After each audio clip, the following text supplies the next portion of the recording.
to the Casted Podcast. I'm Lindsay Chepkema, CEO and co-founder of Casted, and I'm bringing you the conversations with the most innovative and forward-thinking podcasters in the B2B world. These brilliant marketers are harnessing the power of podcasting to reach their revenue goals, to rev their thought leadership engines, and to amplify their voices in the marketplace. Let's dive into this week's conversation.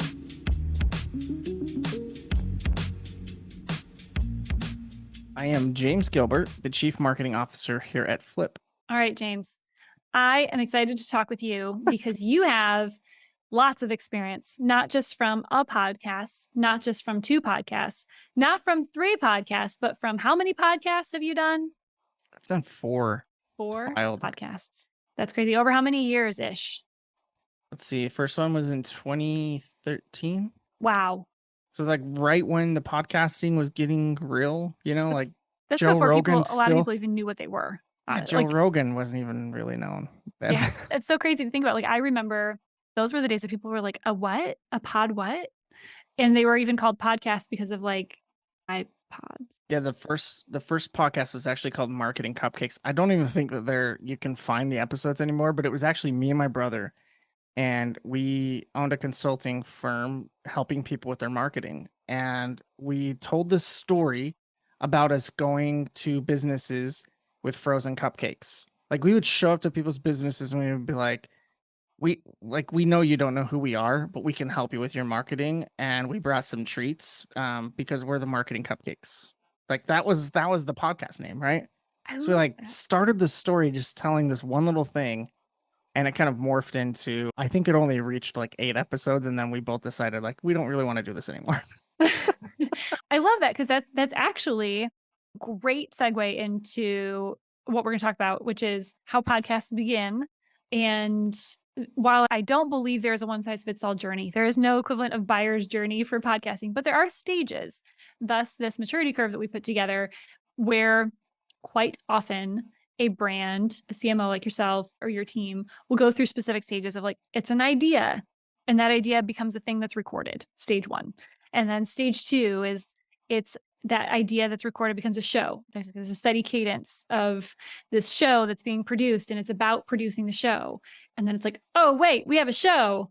Now we need to grow the audience. And thus we're in stage 3. And then stage 4 is like, okay, it's not just about the show and the audience. It's about using the show to build the brand. Like, how do we use this show as fuel to build the brand? And then ultimately in stage 5, it's how can we use the show to build the brand to actually grow revenue, to build the business? And so you have seen podcasting and brand building and content and all the things related to that from a few different angles. And so I'd love to get into origin stories and how it started.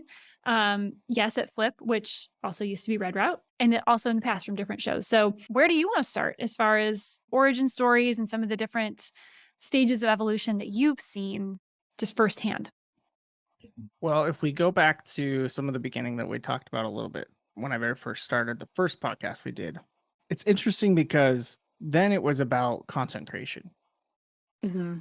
At that particular moment in time, people were trying to figure out how they could video themselves. Like, video actually was not a really big thing in social media. It wasn't. No. People weren't doing it, but we were looking at ways in which we could distribute content and get content with fresh ideas that people weren't thinking about. So our primary agency at that particular time helped people with their operations because we saw a big data problem that people needed help with, and every business has it. And so we were like, well, everybody has this problem, and so we can help with it. And there wasn't a lot of content out there. We would literally, on some of our podcast episodes, we'd pull up our HubSpot instance. We wouldn't do any video, but we would just do it all over audio. Like, you need to do this hack right now, right? Over a podcast. So those now have become like YouTube channels, and people do it on video and they show that stuff. So that was kind of the evolution of there. So you start with content creation. And that's where a lot of people, I think, start a podcast is they're like, we need to create a bunch of content. And then they don't think about, well, how do we distribute it? Mm-hmm. Right. So I think there's content creation, content distribution. And then I think sometimes there's also a tangible thing that you can pull out from that, which is more so like a strategic initiative that it aligns to. So I'll move to the evolution of like, okay, we moved past the Marketing Cupcakes. Then I was the CMO at a company called Cloud Cherry, which provided like a customer experience platform. And our CEO was like, look, we need to get in front of these influencers because customer experience at this particular time, it was in 2013. So it was right after we did that podcast. I moved on to this role. And in 2013, customer experience wasn't even a thing. Like there were not people that had the title of customer experience, Mm-hmm. but there was platforms like Qualtrics and Satmetrics and Medallia that were doing huge things in there, and we competed with them. So we were like, how do we get in front of these influencers if we're not a big household brand? Well, the best way to do it is we were seeing them all like show up in these podcasts. And we were seeing like, okay, well, how are these people getting access to these amazing influencers? And we're like, let's start a podcast, but let's do it different. So we came up with this idea. We called it the Suites of CX. And we did a little pre-question in every interview. And we asked every single person what their favorite candy bar was. And, like part of what I have learned in marketing is you've got to create, I call them wow moments. I know that's kind of tacky, but you got to create a wow moment in the journey that makes it unforgettable. Mm-hmm. So the first couple of guests we had on, like they were huge influencers in the customer experience space. And we literally sent them like their favorite, just one candy bar. It wasn't like a bag of them. Mm-hmm. It wasn't like a gift card. It was a single candy bar. And it blew people away. It just blew people away. Like we were just sending a little candy bar. It cost us $1. And shipping it was like $5 or something like that. It was super cheap to do. And they would get this candy bar right before the episode. So the very first part of the episode was us talking about the wow moment and how that matters in customer experience. Mm-hmm. So here we were providing a strategic initiative on which we wanted to get in front of influencers and start creating what we would call our community of CX champions, which eventually became this really big thing where we actually invited these influencers to be the judges of a contest that became the CX championship, which became huge. So that developed into an idea and a strategy. That's what the podcast did for us. So then you fast forward to before I came to Flip and Red Route, I was working for a company called CRM Next, and we started the Banking on Experience podcast. And this, I had already had the experience of content creation. We had great traction across creating a community. So then we were like, I'm going to double down on this at CRM Next. So the first year at CRM Next, we brought in people that were specific to our ICP that could buy our product, but we never like sold on the podcast. It was always just like, let's just get them on and let's talk to them about the great work that they're doing. We're at 80 episodes on the Banking on Experience podcast, and we decided, you know what, we need to do something really cool because there's not enough women that are being recognized in the financial services world. Now, not enough women get recognized, period, but there was certainly a massive gap in the financial services industry. Yeah. So we came up with this really cool idea. We called it WOW, and it was the Women on Work. And we had the America's Credit Union Museum. It's ran by a woman named Love it. Stephanie Smith. And we brought her in and we said, look, we want you to come in once a month. That's it. And you're going to have one episode in the 4 episodes that we have in the month. And it's going to be a unique series where you are going to interview with somebody else, another woman in the credit union industry. So we brought this series into the podcast, and it actually became a GTM initiative for us to recognize incredible work that women were doing, which also became an initiative that the Credit Union Museum eventually ended up doing, and they actually inducted women into the Hall of Fame. So That's awesome. this is how it like eventually started like evolving. Yeah. We got over 100 episodes, and that's what I was like, it's time for me to go on a new journey. Came here to Red Route and Flip, and the first thing Brian says to me is like, we're going to have you do a podcast, right? One common thread that I'm hearing is that it doesn't seem like you were ever thinking of like, oh, I'm going to do a podcast as a channel over here doing a thing. It sounds like it's always been part of an integrated strategy, not just with marketing, not just this is a marketing, this is a content thing, but this is a full-on business brand thing. You were talking about CX, and how do you create an experience for the guest, talk about that experience that then positions you as like a CX leader. Like it's that back and forth, and it's what I always come back to, like, who is this for? Why are we doing it? And your why are we doing it seems like it's always been much bigger than start a show, build an audience. It seems like it's been very holistic. Yeah, it's interesting because when we were doing the Suites of CX, I remember leaving Cisco and I was like, you know what? Like, it really stinks that we didn't have more insights that we could have pulled from there. Cause like I had them in my head because I Mm-hmm. was the host and our writer, Summer, her and I had this stuff in our head. And so like there was moments in which we would have these influencers on and it was a pulse of the market. And we were like, man, it would be awesome if we could capture this. So then like Gong starts going crazy, right? Mm-hmm. So then I had this crazy idea at when I was at Serum Next. I was like, we are going to have Gong sit in the background of every Zoom call as well and analyze every podcast we do. So, most people were thinking of Gong as like, how can you leverage this in marketing? I was putting it in every single podcast. And what came from that was we were able to adjust our entire like go to market strategy because of it, because of the Mm-hmm. insights we were getting. Like we were talking to people in the ICP, we were talking to people that were interested in our product or that could buy our product. We're talking to specific roles that we knew were going to be part of the buying decision. And we had all of this data now, all through doing the podcast. So what was interesting is because I was the host, it kind of positioned me on the leadership team to be the thought leader within our own team to help guide the GTM. Hmm. Like our CEO really relied on me a lot when we were like in our leadership discussions.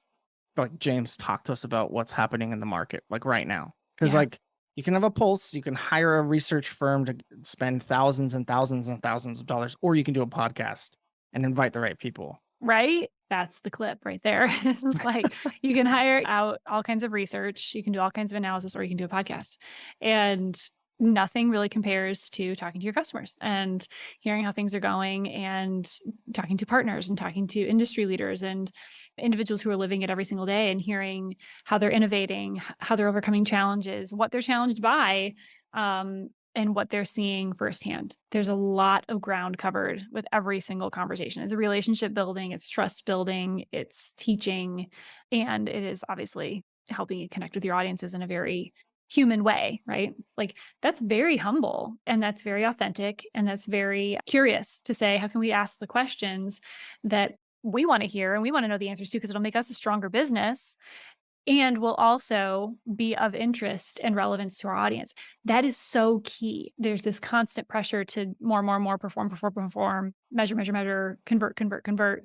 When if we come at it from a place of humility and gentleness and seeking curiosity and how can I serve others, like there's a lot there. And I'm curious if you had that in mind or if it's just your nature. I'm a very different CMO for sure. Like I like it. I will say that right now. I am a firm believer in giving without asking for something in return. It Mhm. always comes back around. Always. Kindness, if you give that, it will come back around tenfold. But also recognize that people come on a podcast and they get excited to come on a podcast as a guest because they want their voice heard. Everybody wants their voice heard. And a Mhm. lot of times they don't have the platform to do it. So come at it from an angle of like, you're bringing these guests on, and many of them probably don't have an angle that they're allowed to do it at their company. And Mhm. I say the word allowed on purpose because it's sad that companies have limited the voices of their own employees to get their POV out there more, right? Mhm. And I think that the more that we can approach it, like I would always set expectations with my sales team. If you want them to come on the podcast, it's totally fine. But I am telling you right now, I am not going to pitch to them. I'm not going to ask them, hey, can you meet with our sales team? That's not Right. going to happen. If it happens organically and Right. they ask, then I will do it. That's the expectation that I think you have to set with your sales team. It's like, Yes. look, this is also a way in which you can become human as a salesperson. I just feel really strongly that this is something that's missing in the world Mhm. is a little bit more humanity in all the things that we do. That resonates. We have to protect it, right? Like those of us who have shows and are leading brand podcasts, like we need to protect this space so that it doesn't become a cringy thing where it's like, oh, I was asked to be on a podcast and somebody tried to sell me again. We need to protect and maintain the authenticity and the human nature of it, where it's like, no, come have a conversation. of something that's relevant to you and relevant to my audience and that I think is going to serve everybody. I think it's more important that you treat the podcast as more like, okay, what can we learn from this audience? And is there correlation across our greater go-to market Yeah. that we're also needing to get more of? It's like your research firm. Mm-hmm. And then what value can we provide that same ICP that they're not currently getting in a sales cycle, right? Yeah. Meaning value add. One, we're letting them use us to get their voice heard. We're even letting them use us to promote their brand. 3, there needs to be something that is also equally as valuable to them for being on the show outside of those 2 things. What do you look for? Like, what does success look like for these shows and for you and for your team? Is that anecdotal? Is it quality? Is it quantity? Is there some key metric? I want to know if and how that's evolved over the last 9 years since you started podcasting. Yeah, I think one key metric, and you hear a lot nowadays about vanity metrics, but you still got to track some of those vanity metrics because believe it or not, like your board cares about some of those things. Mm-hmm. Like they care about your traffic. That's a good brand indicator. Yeah. I would look for spikes in traffic. You see actually a direct comparison to your spikes in traffic the day an episode is released versus not, right? And you see these ups and downs, right? So like every Monday, if you're releasing a podcast, like you see a spike. There's a reason for that. Now that one spike always turns into another somewhere else in a different channel. So we would look at indirect comparisons too. So we would look at engagement. So we'd score things like how often are they looking at a podcast. So that's where we love working with Casted, right? Because you guys can give us watch time and you can give us a lot of these deep analytics that other platforms can't give you, or you have to export them and figure it all out. And that's hairy. And then when guests come on and eventually turn into a deal, most times we were the relationship starter rather than the finisher. And people think, oh, we'll have them on the podcast, we'll finish the deal. Should be the other way around. Invite them to the podcast, let them get their voice heard on a topic that they care deeply about, and then provide value and value add in promoting that. And it will develop into a relationship over time if you do it right. But also look at how the podcast had direct ties into us adjusting our GTM, which it did. Because of the things that we're doing from a research perspective. And that's currently what we're doing right now at Flip. Because when at a company like we're at right now, like we're creating a new category. Yeah. So like we don't have the luxury of some others where you can do a lot of great SEO work. Like nobody's searching for what we provide. So in order to do that, you use a podcast to find the search signals and the keywords for SEM that are really going to resonate with people. Mm-hmm. And it can be as simple as like when we get on with a guest and we don't do this on the actual episode, but we just we make sure we weave in 1 or 2 questions that we can pull from. And we can say, okay, this is what people are going to search for. Like in our pre-podcast Calendly link with Spamming Zero, we ask every guest, tell us what you think about when you have to call customer support. We solve for that. Yeah. So why not get everybody's answer on the so exact smart. same question? That's so smart. Then we can create correlations with it. And then we have a content distribution plan that goes along with the key topics and pain points that people like yourself can relate to. There's a lot of thinking with the end in mind, right? There's a lot of how does it all work together? I just love how interwoven it all seems to be, just naturally from your brain. Where's my manners, Lindsay? How about you? Like, how do you think about this? I agree. I'm sitting here nodding along for all these reasons. I mean, it's the very reason that Casted exists, is to say, the podcast shouldn't be over here on an island as a channel. It should be the place where the center of your strategy happens, and the center of your strategy should be these conversations. Like it should really fuel everything. And from that, you get efficiency, because from one conversation, you have many things that come out of it, many initiatives and pieces and touch points that can come out of one conversation. And you also have unity, because from this conversation, we're going to pull all sorts of different touch points with our audience from it. And it's going to be one unified message because it's going to be from one source. It's almost like a tree, right? Where there's this seed that's planted and it grows up and to provide all this value to the audience with all the different leaves and branches, but then it also grows down and the roots and everything that's happening behind the scenes in and around the business internally with different parts of the team and different departments and different leaders. And it's a beautiful thing. I think there's also some key things that people forget to do. Don't give up on your podcast because it takes time. Yes. And what I mean by time is it's not just the recording and the producing and all that takes time. Sure, that takes time, but it takes time in order for you to see some of these results. It is a marathon for sure, not a sprint. Exactly. So you can't hire a research company to go out and do a single survey and then you call that good, right? Yeah. And even a single survey that a research company would do would take several weeks, if not months. So you have to think of it like that. Your podcast is an avenue for you to get these insights. Yeah. So I think that's a big mistake. And I think the other big mistake people make is they don't leverage the podcast as a way to test their own POV within their organization. Tell me more about that. So we're doing category creation, right?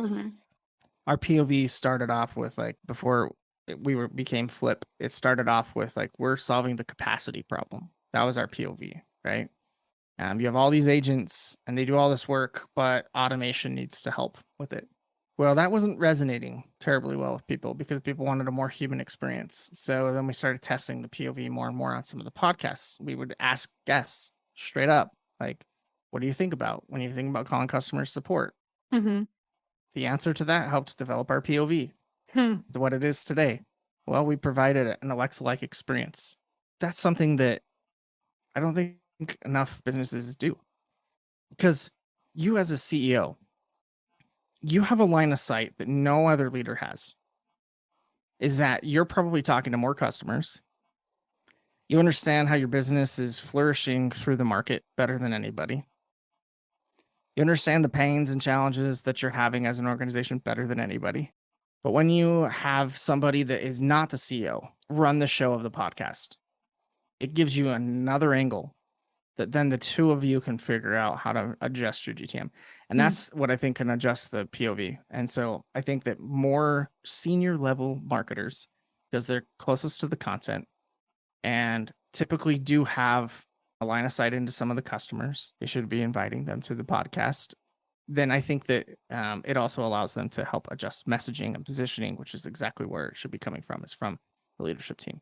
Yeah. You have 9 years on a lot of people that are listening right now in podcasting who are thinking okay, but how do I get started? Where in the world do I start? What advice do you have to somebody who doesn't have that expertise and that background and wants to get to where you are nonetheless? This is always a really hard question for me because I don't think there's one thing that works for everyone. I really think that, one, you should decide, is the podcast for your own personal growth or is it for the business? If it's for your own personal growth, do what you're passionate about. Forget everything else, because that's what's going to produce the best type of content and that's what's going to get you a following. If it's about the business, then it really needs to somewhat align to your POV and what your high level message is. Now, it doesn't mean if you're a cybersecurity company that you should just talk about cybersecurity. It means that think about what your audience cares about. They're all human. So don't be afraid to go off on tangents with topics, and even don't be afraid to not even have a topic in mind when you get on with a guest. Let it be fresh. That's a big one to me. The more passionate the people that are having the conversation are about whatever they're talking about, the audience feels it. Absolutely they feel it. And it's a lot more interesting to listen to. I think the embracing of audio and video content, the embracing of storytelling, the embracing of human connection as an important factor of growth, I think, to me, is what's exciting. The storytelling piece is the key to me. That in my mind is how you can really stand out. All right. As always, pleasure. Thanks, James. Bet, Lindsay. Well, that's our show.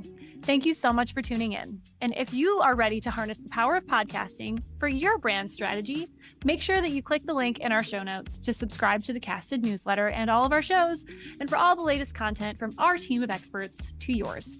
Until next time.